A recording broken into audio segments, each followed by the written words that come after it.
Series জয়ের পাশাপাশি আগামী ওয়ানডে বিশ্বকাপে নিজেদের সেরা দল গঠনের প্রস্তুতিও বাংলাদেশ পাকিস্তান ওয়ানডে টুর্নামেন্ট।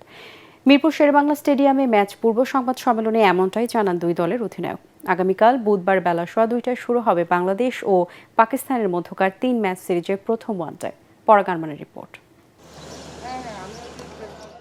গত বছরটা বাংলাদেশের জন্য ছিল টি-20-এর বছর। এরই ফাঁকে ফাঁকে ওয়ানডে খেলেছে লাল সবুজের দল। শ্রীলঙ্কার কাছে 2-1 ব্যবধানে পরাজয়ের পর ওয়েস্ট ইন্ডিজকে একই ব্যবধানে হারালেও আফগানিস্তানের কাছে 3 ম্যাচের সিরিজে হোয়াইট ওয়াশ হতে হয়েছে। এবার নতুন করে শুরু করার প্রত্যাশা অধিনায়ক মেহেদী হাসান মিরাজের। তবে সবার আগে 2027 সালের বিশ্বকাপে পাখির চোখ করেছেন মিরাজ।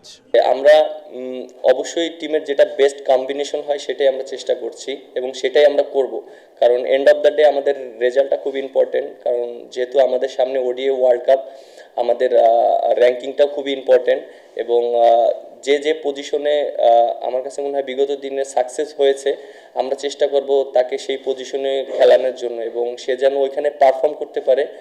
ঘরের মাঠে বরাবরই শক্তিশালী এক দল বাংলাদেশ। তাদের বিপক্ষে খেলতে গিয়ে প্রতিপক্ষরা সমীহই করে টাইগারদের।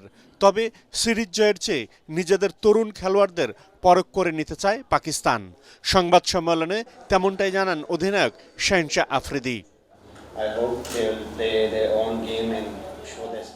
আমরা শুধু তরুণদের সুযোগ দিতে চেয়েছি, তারাই আমাদের ভবিষ্যৎ। পাকিস্তান শাহিনশাহর হয়ে তারা দারুণ খেলেছে। বিশ্বকাপের জন্য আমাদের দল প্রস্তুত করতে হবে, আর তরুণদের জন্য এটাই পারফর্ম করার সেরা সুযোগ। টাইগার পেসার মুস্তাফিজুর রহমান আছেন দুর্দান্ত ফর্মে। তবে শাহিনশাহ আফ্রিদি জানান তাকে মোকাবেলা করা পাকিস্তানি ব্যাটারদের জন্য তেমন সমস্যা হবে না। পরাগ আরমান, এটিএন বাংলা, ঢাকা।